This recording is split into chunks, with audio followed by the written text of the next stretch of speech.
Fala pessoal, e aí, tudo bem com vocês? Pessoal, hoje o vídeo é sobre Vale, tá? A gente vai falar sobre essa questão da venda da unidade de metais básicos, o que é notícia, o que é oficial da Vale, a gente vai mostrar as duas coisas aqui. Vamos falar um pouco sobre a transição energética, tá? E a Vale, ou seja, por que é que o nosso radar está ligado para a Vale, por que é que é um momento interessante para a Vale. Falar um pouquinho sobre algumas métricas e o programa de recompra de ações e fazer alguns comentários sobre o momento atual de Vale, beleza? Fica comigo, tá? Esse vídeo está bem interessante e se você curte esse tipo de conteúdo, né, considere se inscrever no canal e pode dar o like já. Vem comigo, tá? Bom, pessoal, desde maio, tá, a gente vê algumas notícias sobre a venda da unidade de metais básicos da Vale, né? Essa notícia aqui é mais recente, é do dia 20 de junho, dizendo que um fundo da Arábia Saudita lidera a corrida por fatia da unidade de metais básicos, tá? E todas elas, desde maio, né, diz que a ideia é adquirir 10% da unidade de metais básicos da Vale por 2,5 bilhões de dólares, tá? Outra notícia aqui que a gente tem é que a Vale vai vender, e isso deve acontecer até setembro, também 2,5 bi por 10% do negócio. E mostra aqui algumas outras empresas que têm interesse aí. Tá, mas o que é que a Vale falou oficialmente sobre isso? Tá? Pessoal, a Vale, quando saiu essa notícia em maio, tá, a Vale respondeu até um esclarecimento da CVM, dizendo que sim, que ela está, né, com um plano estratégico para vender uma participação, tá aqui, ó, vender uma participação minoritária em seu negócio de metais para a transição energética, que é exatamente essa parte da unidade de metais básicos.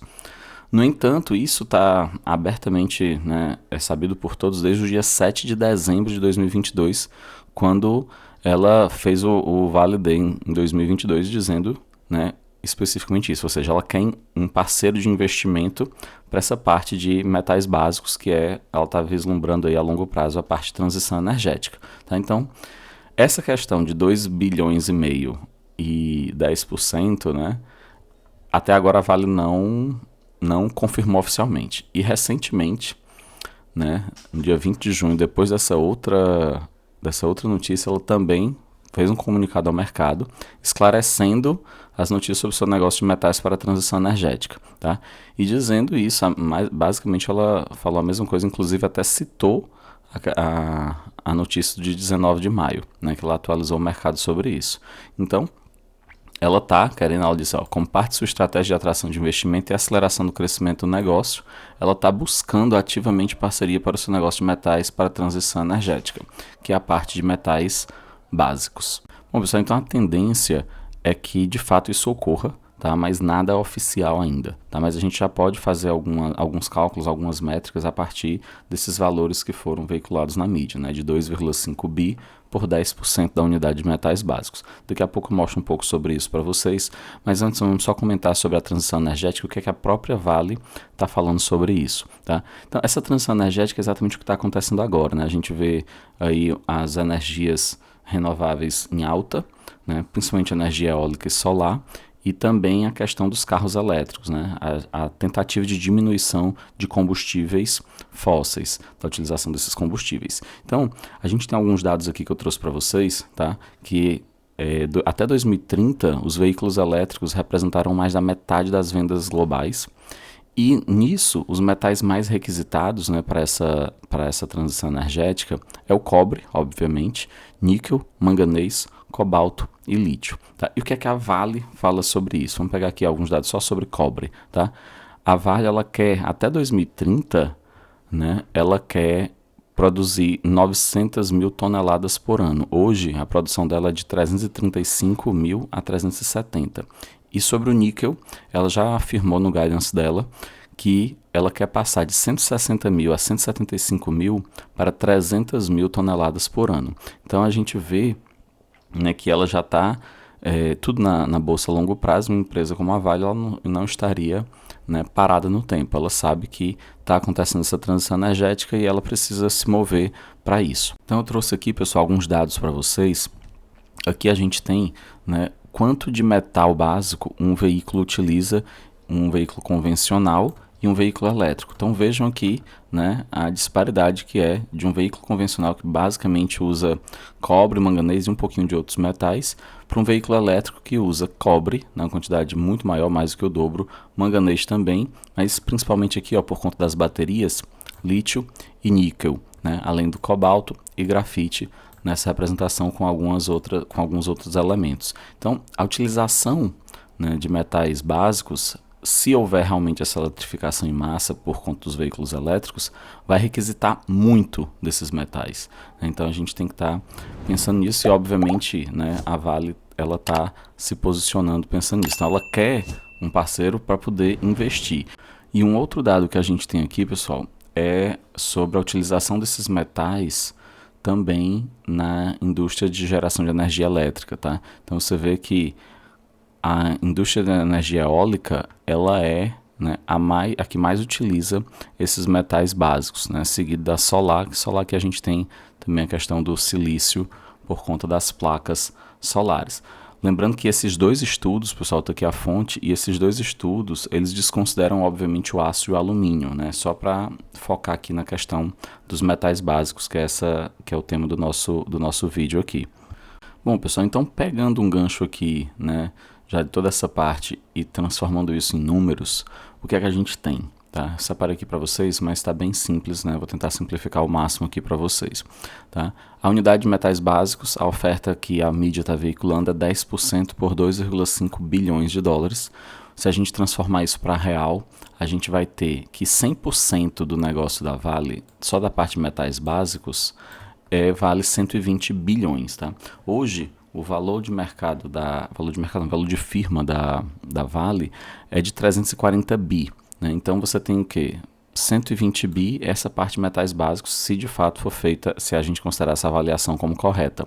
Então todo o resto, né, da Vale, botei assim aqui para vocês entenderem, vale 220 bi. Tá? Então se a gente ajustar, tem uma métrica aqui que é o EV/EBITDA, tá?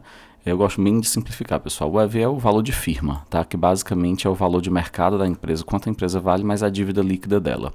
E o EBITDA é, a grosso modo, a geração de caixa, tá? O lucro operacional.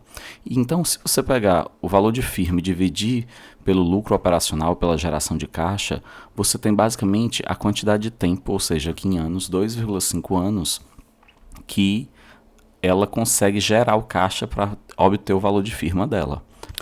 Então, se a gente calcular apenas a parte de metais básicos da Vale e pegar aqui só o resto, que é a parte de minério de ferro, basicamente, a parte de alumínio, né, a parte do mercado tradicional, digamos assim, a gente vai ter um EBITDA de 2, um EV sobre EBITDA de 2,5, tá? Então, isso daqui é um múltiplo muito atrativo, tá? Ah, mas aí a gente pode pensar assim, mas esse valor está considerando ainda a demanda, né, pelo ferro ainda alta. Tá? Então, se a gente considerar a menor demanda de minério de ferro, principalmente pela China, a gente ainda chega a um valor de EV sobre EBITDA de 3,1, o que também é muito baixo, né, comparado aí ao histórico da Vale. Então, basicamente, pessoal, o que é que a gente quer dizer aqui? Que a Vale tem dois negócios, um deles está bem tradicional, já bem consolidado no mercado, e esse negócio consolidado, ele vai produzir, né, efeitos muito bons para os acionistas. Mas a unidade de metais básicos, ela vai requerer muito investimento, e só vai produzir efeitos bons para os investidores, para os acionistas, daqui a algum tempo. Vocês veem que aqui toda a projeção é para longo prazo, né, para 2030 e por aí vai. Só que isso vai sendo ao longo do tempo, né, ano a ano vai crescendo. Então, é por isso, né, por conta dessas métricas e dessa visão da transição energética que a gente está com o radar voltado aqui para a Vale, certo? Deixa eu voltar aqui para vocês.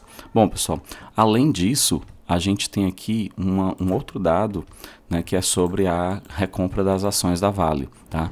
Desde 2021, a Vale está recomprando ações. Em 2021, ela informou 2 programas de recompra de ações, né? Um de 270 milhões de ações, outro de 200 milhões de ações, o que dava mais ou menos 9%.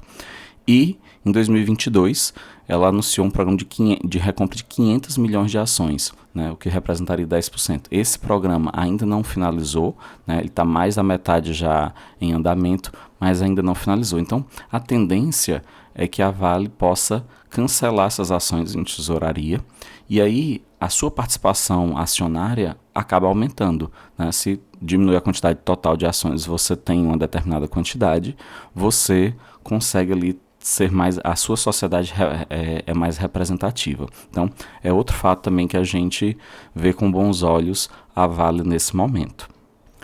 Bom, pessoal, e além disso, né, fazendo aqui só alguns comentários sobre alguns aspectos atualizados do momento atual da Vale, o que é que a gente tem, tá?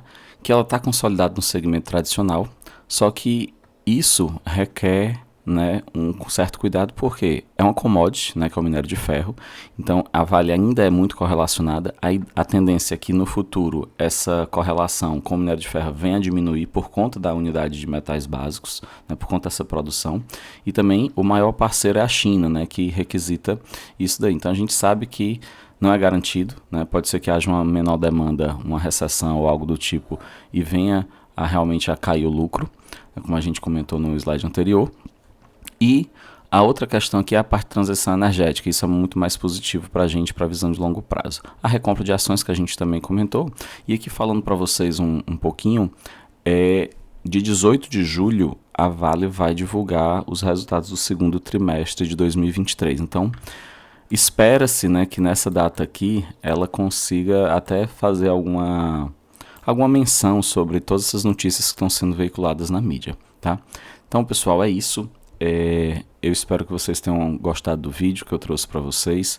Se vocês curtem esse tipo de conteúdo, né, se inscrevam no canal e deixem o seu like, por favor, ajuda muito o canal. É isso aí, valeu e obrigado, até o próximo vídeo.